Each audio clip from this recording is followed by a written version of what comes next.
ಕರ್ನಾಟಕ ರಾಜ್ಯ ಸರ್ಕಾರಿ ನೌಕರರ ಸಂಘದ ರಾಯಬಾಗ ತಾಲೂಕು ಶಾಖೆಯ ಸನ್ 2024-25ನೇ ಸಾಲಿನ ಸರ್ವ ಸದಸ್ಯರ ವಾರ್ಷಿಕ ಮಹಾಸಭೆಯನ್ನು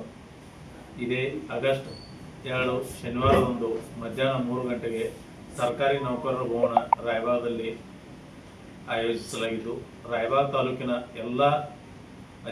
ಸರ್ಕಾರಿ ಅಧಿಕಾರಿಗಳು, ನೌಕರರು ಈ ಸಭೆಗೆ ಕಡ್ಡಾಯವಾಗಿ ಹಾಜರಾಗಲು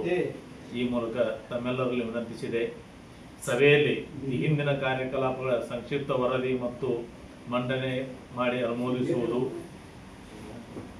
2024-25ನೇ ಆರ್ಥಿಕ ವರ್ಷದ ಎಲ್ಲ ಲೆಕ್ಕಪತ್ರ ಮಂಡನೆ ಹಾಗೂ ಆಡಿಟ್ ವರದಿಯನ್ನು ಓದಿ ದಾಖಲಿಸಿ ಅನುಮೋದಿಸುವುದು, ಸನ್ 2025-26ನೇ ಸಾಲಿನ ಅಂದಾಜು ಆಯವ್ಯಯ ಮಂಡನೆ ಮಾಡಿ ಅನುಮೋದಿಸುವುದು, ಸಂಘದ ನಿವೇಶನದ ದಾಖಲಾತಿಗಳನ್ನು ಸರಿಪಡಿಸಿ ಈಗಿರುವ ಸಂಘದ ಕಟ್ಟಡ ನವೀಕರಣ ಮಾಡುವುದು ಹಾಗೂ ಪಕ್ಕದಲ್ಲಿ ಖಾಲಿ ಇರುವ ಜಾಗದಲ್ಲಿ ಹೊಸ ಸಮುದಾಯ ಭವನ ನಿರ್ಮಾಣಕ್ಕಾಗಿ ಪ್ರಸ್ತಾವನೆ ಸಲ್ಲಿಸುವುದು, ತಾಲೂಕಿನಿಂದ ಈ ವರ್ಷದಲ್ಲಿ ವರ್ಗಾವಣೆಯಾಗಿರುವಂಥ ಪದಾಧಿಕಾರಿಗಳ ಬದಲಿಗೆ ಹೊಸ ಪದಾಧಿಕಾರಿಗಳ ನೇಮಕಾತಿ ಮಾಡುವುದು, ಎಲ್ಲಕ್ಕಿಂತ ಮುಖ್ಯವಾಗಿ ನಮ್ಮ NPS ರದ್ದತಿ ಮಾಡಿ OPS ಮಾಡುವ ನಿಟ್ಟಿನಲ್ಲಿ ರಾಜ್ಯಾಧ್ಯಕ್ಷರು ಕೈಗೊಂಡ ನಿರ್ಣಯಕ್ಕೆ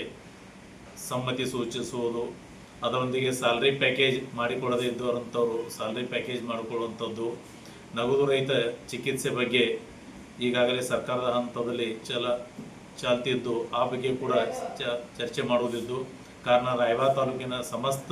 ಸರ್ಕಾರಿ ಅಧಿಕಾರಿಗಳು ಹಾಗೂ ನೌಕರರು ಬಂದವರು ಕಡ್ಡಾಯವಾಗಿ ತಪ್ಪದೆ ಇದೇ ಆಗಸ್ಟ್ 2ರಂದು ಶನಿವಾರ ಮಧ್ಯಾಹ್ನ 3 ಗಂಟೆಗೆ ಸರ್ಕಾರಿ ನೌಕರರ ಭವನದಲ್ಲಿ ಹಾಜರಿರಲು ಈ ಮೂಲಕ ವಿನಂತಿಸಲಾಗಿದೆ. ಸರ್, ಮತ್ತಾರು